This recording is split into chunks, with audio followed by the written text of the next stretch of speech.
Peggy 18.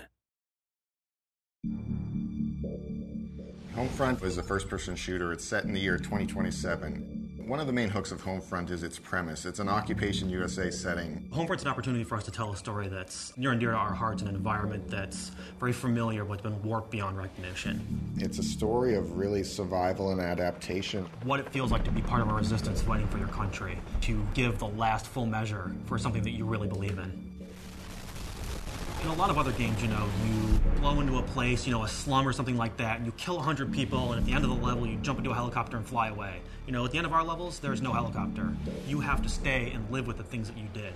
Bringing 2027 to life in kind of a suburban and rural setting all comes down to picking the things that everybody's extremely familiar with. The buckets are now water collectors. The children's toys are still there, but they might just be repurposed for something else. This is a survivalist nation now. Now it's about being a member of a resistance cell in occupied America and doing what it takes to liberate your country from this alien oppressor. The idea for HomeFront actually came from a few different angles, really.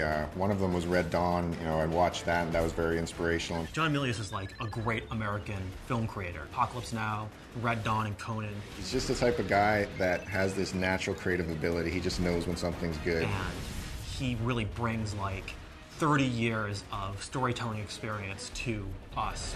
Speculative fiction basically means we are giving the audience what-if situations. What if America was invaded by Korea? What if this happened? And then filling out the answers to that. And that's really where the high premise of HomeFront comes from. We said, what if USA was occupied?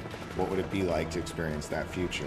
Historically, there are multiple examples of sudden rises and sudden falls. Ancient Greece, Mongolia, Japan. So when you say, how could a mighty power like the USA fall, it's really a combination of elements. It's the decline of the USA due to internal factors and global geopolitical situation. And there's a war in the Middle East. There's Saudi Arabia and Iran involved, and that disrupts oil supplies. And the rise of a new power. The United States' big weakness is their just-in-time economy. Your local supermarket has 3 days worth of stocks on the shelves. If something gets in the way and disrupts that, that's it for our country. Our country is on the razor's edge. The North Koreans are the perfect enemy. The only North Korean that anybody knows is Kim Jong-il. This morning comes the news of Kim Jong-il's death. North Koreans greet their new supreme leader, Kim Jong-un. The North Koreans actually have the world's fourth largest standing army, which a lot of people don't know about. Now, what happens in the storyline is that we have North Korea being unified with South Korea to form one country where it has the economic power and modern military equipment. And within the storyline, we also have North Korea being in conflict with Japan. And training on American weapons and getting a lot of modern training and really building up a military from the other countries in the East Asia region. North Korea is able to invade the United States through its well-prepared military strikes. That involves a EMP strike. EMP is an electromagnetic pulse. It sends out a particular type of energy that blankets the Earth, and what that does is it deactivates modern electronics.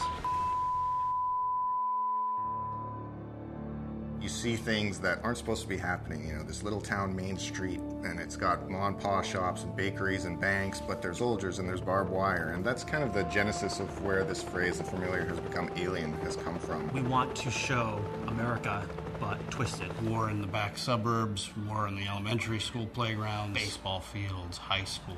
Golden Gate Bridge becomes a battlefield. That's pretty darn alien if you ask me. It takes seeing an enemy hurting innocent people in front of you to make you understand why you're doing the things that you're doing.